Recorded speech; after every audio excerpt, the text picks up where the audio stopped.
Hi, it's Ashley from Sweet Dreams Bake Shop, and welcome back to my channel where I make a lot of cake and cookie decorating tutorials, as well as give a lot of baking business tips. And we are back to the final long-form video that is going to be filmed in this kitchen. And if you are long-term members of the Sweetie fam, then you know last summer something happened that caused my entire life to turn upside down. And no matter how many times people told me, you're going to be happier, you're actually going to be doing way better, maybe in 1 or 2 years, you're going to start to see a change, you just don't want to hear it and you don't believe it really because everything feels like it's coming down on you. I am thrilled to announce to you that I am moving out of this townhome, selling off the place, and I actually found a detached home that I'm going to be living in that has a way bigger kitchen and just a way bigger space in general. It's been really difficult to pay any attention to my channel whatsoever or anything else really other than getting my life in order, but I really do feel strongly about the fact that after June, I think things will be much better. Now let's get into this video where I actually show you how to make this sculpted cake with essentially no cake tools. I will put a little disclaimer, I do use 2 cake tools, I suppose, one of them being a rolling pin and the other one being a clothing steamer, but other than that, I use everything that you would normally just have in your home.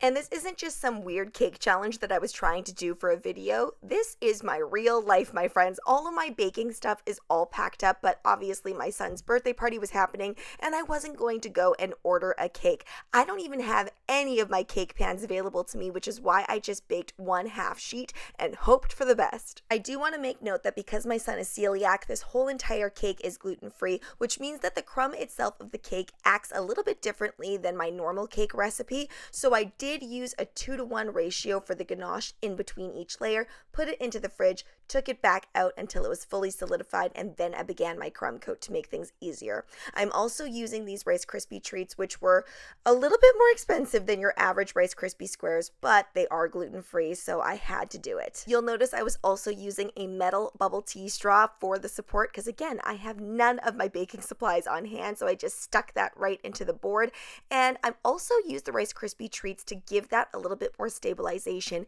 and filled in the gaps with the chocolate cake. I kind of just mushed it in there as if I were making a cake pop. The reason that I use those treats on the top is just so that I don't have to deal with structural issues. The biggest tip I can give you if you're just starting to make sculpted cakes and you want to make one like this that doesn't have a whole lot of supports in between is you just need to make sure that your cake spends enough time in that refrigerator. So I actually put this cake into the refrigerator overnight after doing that crumb coat, which to me didn't fully lock in everything. So I put it in overnight and then I went over it again the next morning with freshly whipped American buttercream and put it all over just to make sure that everything was fully encased. And I actually missed filming this step, but after you fully crumb coat everything, really important to put some gloves on and just use the heat of your hands through the gloves to smooth everything out.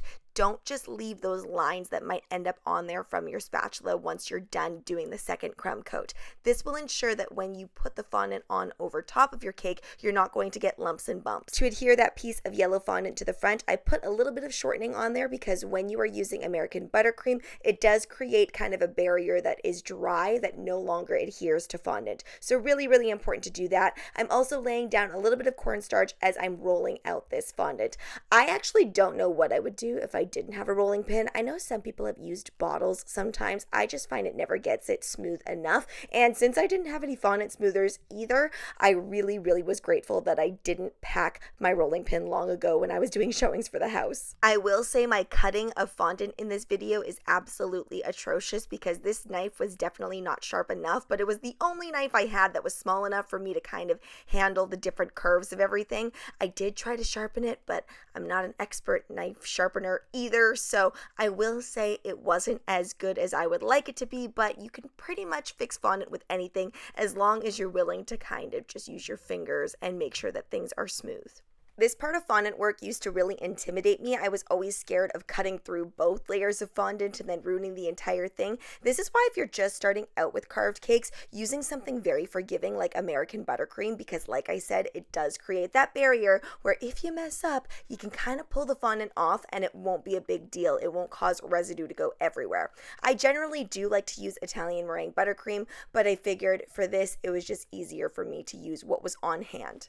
I want his eyes to sit in his face rather than popping out, so that's why you'll notice I really just indented with my fingers, no fancy cake tools here, and I'm making everything with my hands. Normally, I do try to use a cutter as a guide, like for those feet, I would use a round circle cookie cutter and just roll the fondant out really thick to make sure that everything is equal. But honestly, if you know you only like to make cakes once or twice a year for your kids' birthdays and you don't want to go out and spend the money on all of these different cutters, just take a cue from this video and you can really do it with your hands. It's like playing with Play-Doh. I am using a clothing steamer in between each step to adhere the fondant to other pieces of fondant. You can do this with an edible glue using Tylose powder mixed with water, or you can also just do it with water. But to be honest, I really do find that steaming your cake just a touch, not too much to the point where it's super slippery, allows for the best adhering. Shout out to this fondant as well. This is not a sponsored video, but what I really do love about it is it's forgiving. So when I'm placing this down, and no, it's not like I cut out perfect ovals or created perfect circles,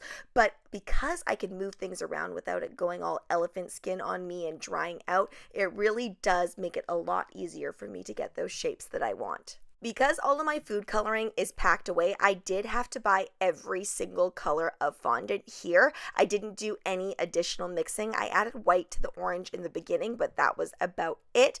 So I did have to buy a lot of black fondant for very minimal use, but I must say that it was worth it because adding on all of the details with the black fondant just gave it more of a cartoon vibe. I felt like something was missing on our little Charmander, so I decided to make it a little bit more birthday party-esque by adding on this party hat, which is just straight up fondant. I had no more Rice Krispie left, and I also didn't have any gluten-free ice cream cones, so I just went with what I had.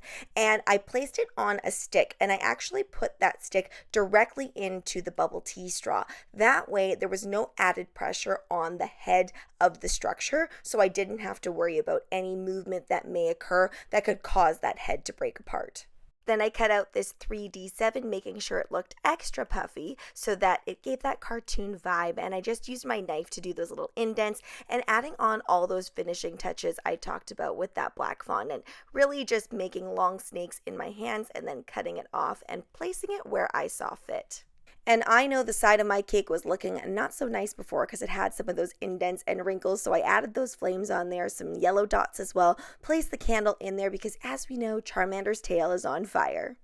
You can place your sculpted cake back in the fridge really just to solidify everything up. I personally didn't have time. It went on about a 50-minute car ride and it was totally fine. Made it to the venue. Everybody at the venue was very excited about the cake. They even took pictures of it, and I left the rest behind after the birthday boy and his friends had had their fill. Thanks so much for watching, guys. Don't forget to like, share, and subscribe so you can be part of the Sweetie fam. Right now, I'm uploading when I can, so be sure to hit that notification bell so you know exactly when I upload, and I will see you in the next one. Bye!